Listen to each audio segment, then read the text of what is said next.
Hello, this is the third of a series of tutorials where I'll be going over using the library's WordPress site. In this tutorial, we'll cover creating policies and procedures, as well as general guidelines for creating content for the website.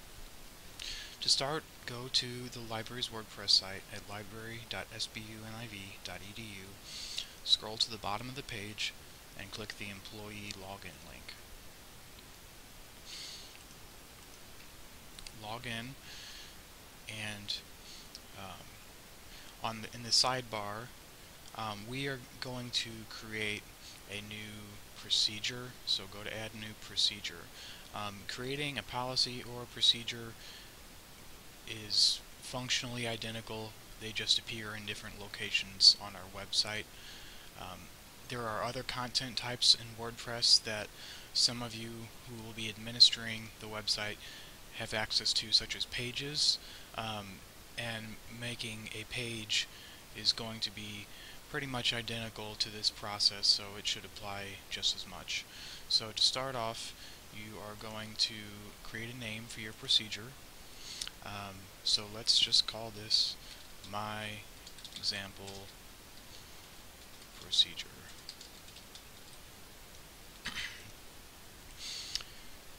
And once you name your procedure, a permalink appears, and if you want to edit that permalink, you can click this edit button and you can change the permalink to whatever you want. So for instance, we could call it just example, and I'll do that just for fun.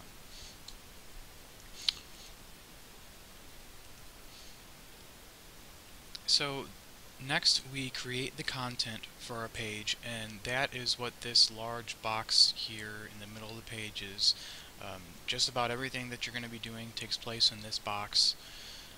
If you are an HTML person and you prefer to work in HTML, you can use this plain text feature and you can type your tags and all that kind of stuff if you want, but I'm assuming that you probably don't want to do that, so you will use the visual tab, and it's very similar to using Microsoft Word. I'm sure that most of you will not have any real problem understanding what these features are. There is this little button here that you can click to expand and show some more features, and I recommend doing that just so you can kind of see what the extra features are. So I'm going to go over first styling your text. So let's go ahead and just type something. This is my first sentence. Just like in Microsoft Word, you can highlight your text and click bold, and surprise, it's bold. You can click the italics, and surprise, it's italics. If you know, and underline, if you know the Microsoft Office keyboard shortcuts such as Control-B for bold, Control-I for italics, Control-U for underline, those all work. So basically all the things that you do for shortcuts in Word work just fine. If you want to change the color of some of your words, you can use this little color feature just like in Microsoft Word. I strongly recommend that you use the colored text functionality as sparsely as possible, because it can cause usability issues, especially for people whose eyes have difficulty processing certain colors, and it can just be very distracting in general. If you want to add a hyperlink, it's very easy to do that in WordPress, so let's just say this is my hyperlink. And you can highlight the text that you want to make a link and click this nice little link button, and we can type in www.google.com just for fun, and we'll say to open a new tab and add link, and now we have this nice link that goes. Oh, I forgot to enter the HTTP in my link. That's important. So we'll need to make sure it says http://www.google.com. Now when I go to my link, surprise, it's Google. Okay, well that's what we expected. That's a good thing. There also is an easy way in WordPress to link to other content that is on our website. So say this is my hyperlink. Let's highlight this text again, click the link, and let's use this link to existing content. And you can quickly link to any of the pages or procedures on our website, or also any of our databases. For example, say we want to put a link to Films on Demand. And here is this Films on Demand link. It says that it is an e-resource as opposed to a procedure or a page that might have the word Films on Demand in the title. So let's click on that and we'll visit that link. And it goes to our Films on Demand resource page, and it has this link to actually go right to Films on Demand.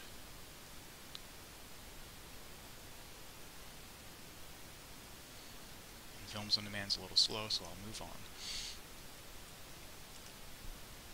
If you want to remove a hyperlink, you just highlight the text, and you click this unlink button, and now it's gone. If you would like to make lists, that's very simple to do in WordPress. You can click this bullet point icon and say point 1, point 2, etc. It's just as easy to do a numbered list. Number 1, number 2, number 3. A handy little shortcut that a lot of people don't know about that you can also do in Microsoft Word is if you hold if you hold Shift and press Enter, it will go to a new line without creating a new number and without breaking your numbering. So we'll say line 2, and then if we press Enter again, it will continue our numbering. So that can be really handy in a lot of cases where you want to have a lot of text in one of your bullet points or numbers without doing it all in one line and without breaking your numbering. If you want to have nested bullets in WordPress or nested numbering systems, that is kind of complicated to do, and unfortunately WordPress doesn't let you do that without messing with HTML. And if you need help with that, I'd be glad to show you how to do it. Basically, you go into the plain text mode and you have to enter and manually create a new list. And we'll say this is my sublist. Let's go back and view it now, and now we have a bullet within our numbering. So that's something that you all probably really won't need to do very often, but like I said, I'll be glad to help you out if you ever need to do that. Let's see, if WordPress has a nice handy way to attach images and embed images and files into your content. Use this nice handy Add Media button.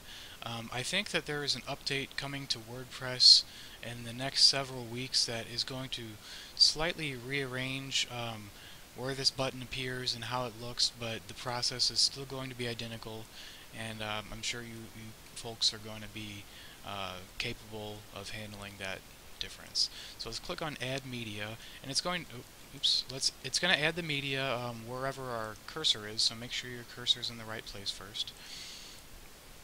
And if you want to insert an existing image, that's really easy to do. We'll take this image of this weird looking gentleman here, and you can decide if you want it to be left aligned, center aligned, or right aligned. Whether you want it to link to the file itself or whether you want it to link to some other URL, you can type the URL in here and you can choose the size of the image. We'll just go with all the defaults and insert, and surprise, it inserted the image for us. So let's delete that, and now let's try uploading a custom image. Very simple to do. You can drag a file from your desktop into that and it will upload it instantly for you. Or if you want, you can use the select files button and browse and choose your image, and it'll upload it that way as well. And now it's in the system, and we can go ahead and change the title and give it a description if we want to. It's not really necessary. I usually don't. I'm going to delete this one since we have two of them. And let's insert this, and there it is. So that is very painless, very easy to do, and if you want to view all the media that's available on our website, you can go to this media library link, and it will show us all of the stuff that is available for us to use. And as I mentioned in a previous tutorial, you only have the ability to edit or delete files that you personally have uploaded. So you can't delete the content that other people have uploaded.